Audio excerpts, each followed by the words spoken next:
Bab P untuk bermain. Dalam buku The Danish Way of Parenting, karya Jessica Joel Alexander dan Iben Dissing Sandal, menekankan pentingnya bermain dalam perkembangan anak, dan bagaimana budaya Denmark memberikan ruang yang luas bagi anak-anak untuk bermain bebas.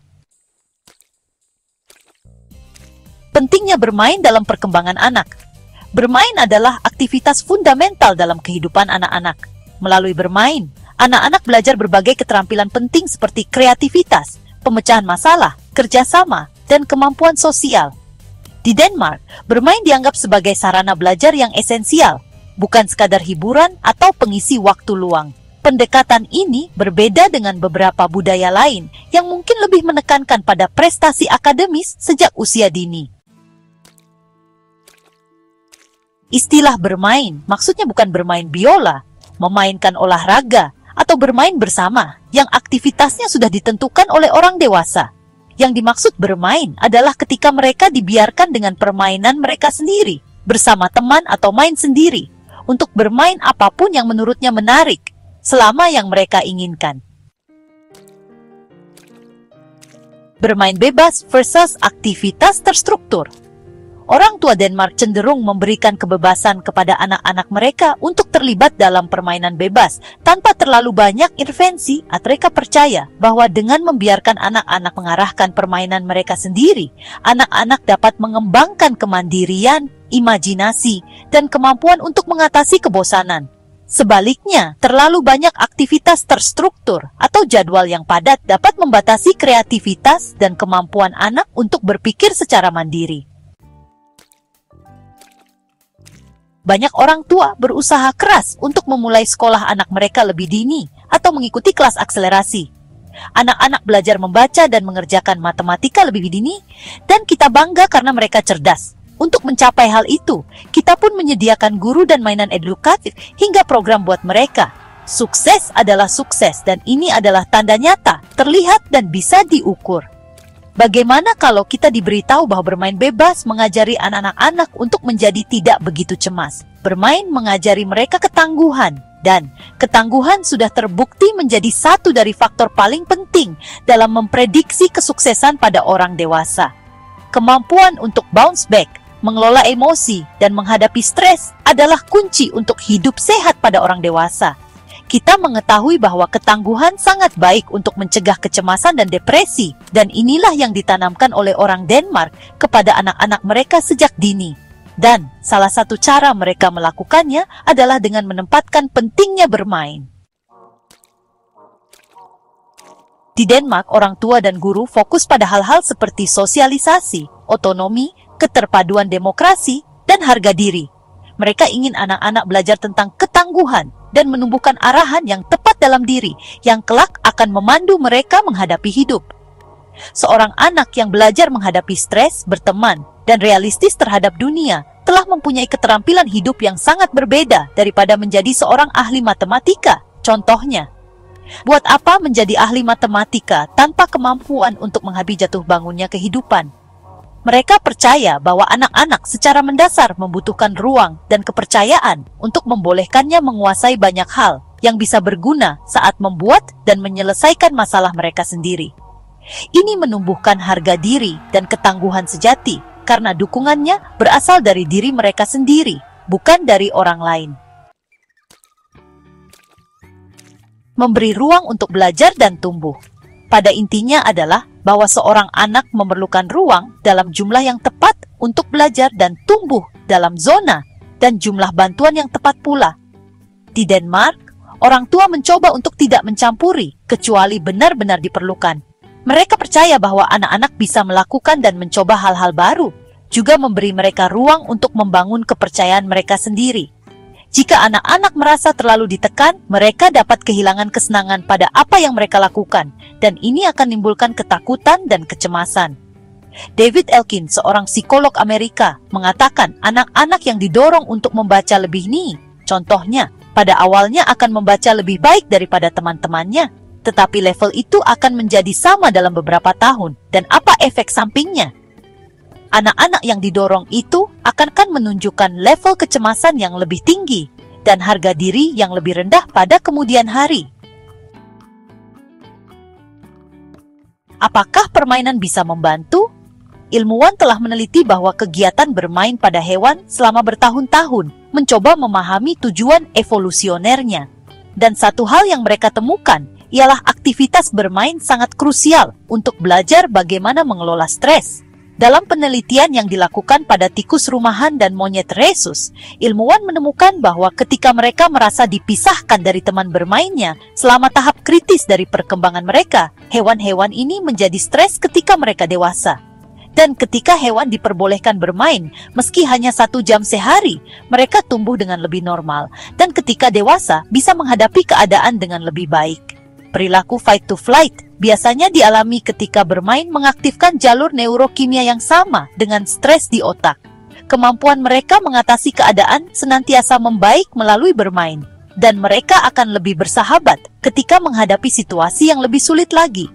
Kita bisa melihat bahwa ketangguhan bukan diperoleh dengan menghindari stres, melainkan dengan belajar bagaimana menjinakkan dan menguasainya. Jadi, kita akan merampas kemampuan anak-anak untuk mengatur stres dengan tidak memperbolehkan mereka bermain dengan cukup. Melihat jumlah gangguan kecemasan dan diagnosis depresi di masyarakat, kita tentu curiga apa yang kurang. Karena salah satu ketakutan terbesar dari seseorang dengan gangguan kecemasan adalah kehilangan kendali terhadap emosinya. Dan anak-anak yang cukup bermain akan lebih bahagia dan lebih tangguh setelah menjadi dewasa. Bermain dan keterampilan mengatasi keadaan. Kalau kita melihat anak-anak yang berayun pada palang, memanjat pohon, atau melompat dari tempat tinggi, mereka menguji situasi berbahaya. Dan tidak ada seorang pun, kecuali anak itu sendiri, yang tahu dosis tepat atau bagaimana mengelolanya. Yang penting adalah mereka merasa bisa mengendalikan dosis stres akan masalah yang dihadapi. Ini membuat mereka merasa lebih bisa mengendalikan kehidupan mereka. Hewan remaja dan primata pun melakukan hal yang sama.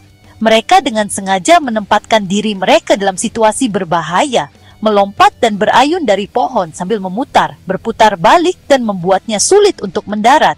Mereka belajar tentang ketakutan bagaimana mengatasinya.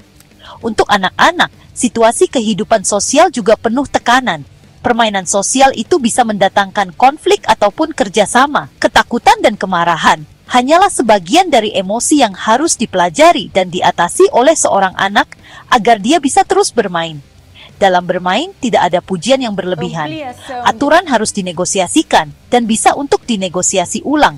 Dan pemain harus sadar akan tingkat emosi pemain lain untuk menghindari seseorang menjadi terlalu sedih dan berhenti. Karena jika terlalu banyak yang berhenti, permainan akan selesai. Karena anak-anak pada dasarnya ingin bermain satu sama lain. Situasi ini membuat mereka harus mau bergaul dengan sesama tanpa membedakan. Dan ini adalah kemampuan vital untuk kebahagiaan pada kehidupan berikutnya.